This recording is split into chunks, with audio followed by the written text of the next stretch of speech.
సిటీవిజం ప్రేక్షకులకు నమస్కారం. నేడు మాఘపురాణం 4వ అధ్యాయంలో చెప్పబడిన గాథను తెలుసుకుందాం. గత భాగంలో గురుపుత్రిక పూర్వజన్మ వృత్తాంతం, ఆమె విష్ణులోకం ఎలా పొందిందో తెలుసుకున్నాం. మరి ఆ గురుపుత్రిక కోరిక తీర్చిన సుమిత్రుని కథ గురించి ఈ భాగంలో తెలుసుకుందాం. సుమిత్రుడు ఎవరు, ఆయన విశేషాలు ఏమిటి తెలుసుకునే ప్రయత్నం చేద్దాం. పార్వతీదేవి శివుని మాటలను విని, స్వామి మరి గురుకన్య సంగమము చేసిన ఆ సుమిత్రుడు సుదేవుని శిష్యుడు, అతడేమయ్యనో వాని వృత్తాంతము కూడా దయ ఉంచి వివరింపుడని అడుగగా శివుడిట్లు పలికెను. పార్వతి, సరైన ప్రశ్న అడిగితివి వినుము.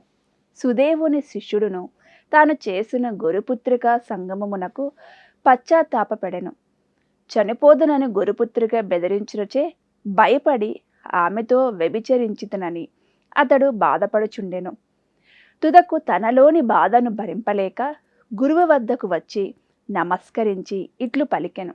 గురువర్య, పూర్వము నేను మీ వద్ద చదువుచున్నప్పుడు ఒకనాడు సమిధలమున్నగు వాటికై అడవికి మీ ఆజ్ఞ చేయపోతిని. మీ కుమార్తె బంతితో ఆడుకొనుచు నాతో మీరు చూచుచుండగానే అడవికి వచ్చినది. అతట నిర్జనమైన ఏకాంత మనోహర ప్రదేశమున నన్ను తన కోరిక తీర్చవలసినదిగా బలవంత పెట్టినది. నేనందుకు అంగీకరింపలేదు.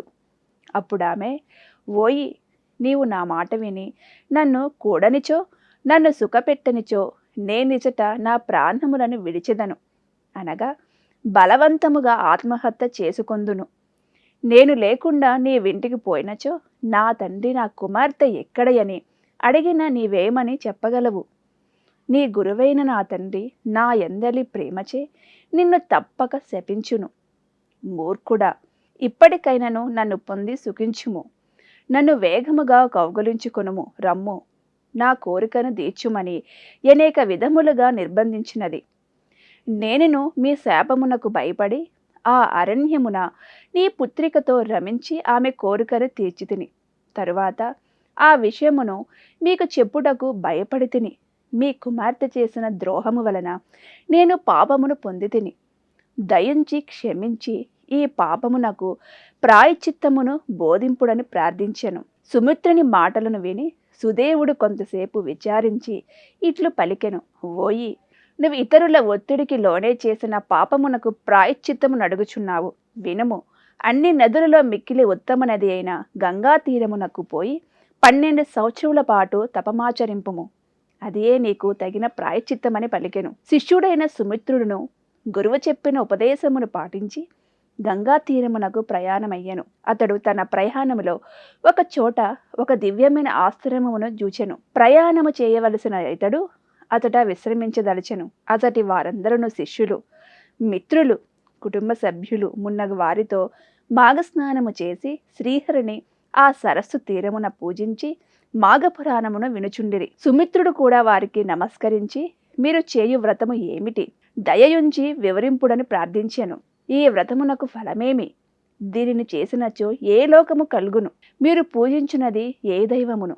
దయయుంచి చెప్పుడని అడిగెను. వారు సుమిత్రుడు అడిగిన ప్రార్థన విని తమలో ఒక్కడైన సత్యవ్రతుడను వారికి విషయము వివరింపుమని నియమించితిరి. సత్యవ్రతుడు సుమిత్రునితో ఇట్లు పలికెను. ఓయి, శ్రద్ధగా వినుము. సూర్యుడు మకర రాశిలో నుండగా మాఘమాసమున ప్రాతకాలమున నది, సరస్సు మున్నగు వానియందు స్నానము చేసిన వాడు శ్రీహరికి ఇష్టుడగును.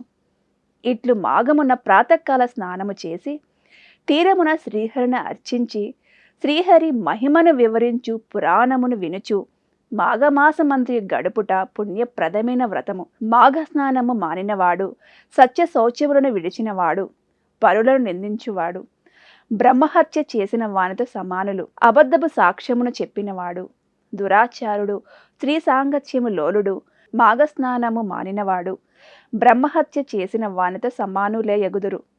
తోటలను కూర్చునేవాడు, కన్యలను అశ్వములను అమ్మినవాడు, చెరువుగట్టును తెగగొట్టినవాడు, పరస్త్రీ సాంగత్యము కలవాడు, దేవద్రవ్యము నపహరించువాడు, తానిచ్చిన దానిని దొంగలించువాడు, మద్యపానలోలుడు, ఆడిన మాటను తప్పినవాడు, పెద్దలను, దేవతలను, బ్రాహ్మణును ద్వేషించువాడు, దేవునికి నివేదన చేయని అన్నమును తినువాడు, పితృశేషాన భోజనుడు, సోదరుని భార్యతో రమించువాడు, అసత్య భాషణుడు, భుజించుచు అపవిత్రుల మాటలను వినువాడు, పురాణ శ్రవణమును వివాహాది శుభకార్యములను పాడు చేయువాడు, తల్లిదండ్రులను ద్వేషించువాడు, వీరందరూ పాపాత్ములే సుమ.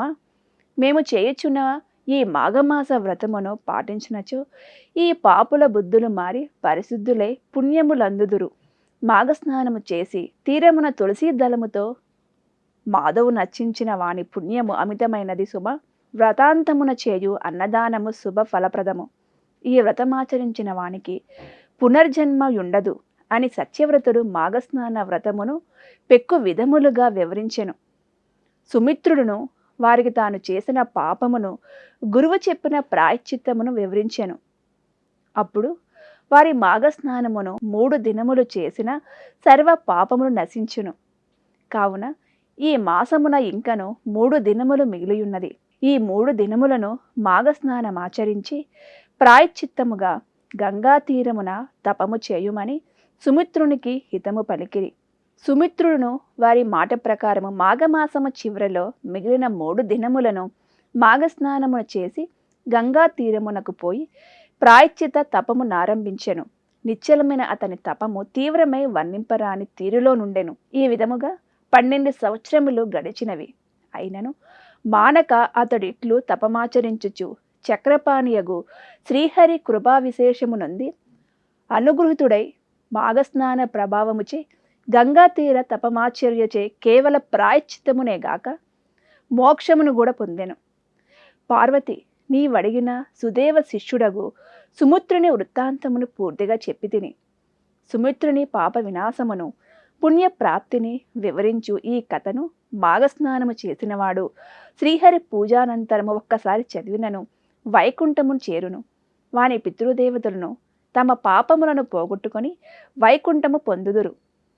చందోవిహీనమైన మంత్రము, ఓంకారము లేని తపస్సు, మాఘస్నాన పూజాదులు లేని ధర్మాచరణ వ్యర్థములు సుమ అని శివుడు పార్వతికి వివరించెను. మాఘస్నాన పూజాదులు లేని ధర్మాచరణ వ్యర్థములు సుమ అని శివుడు పార్వతికి వివరించాను. నమస్కారం. మరలా 5వ అధ్యాయంలో మరలా కలుసుకుందాం.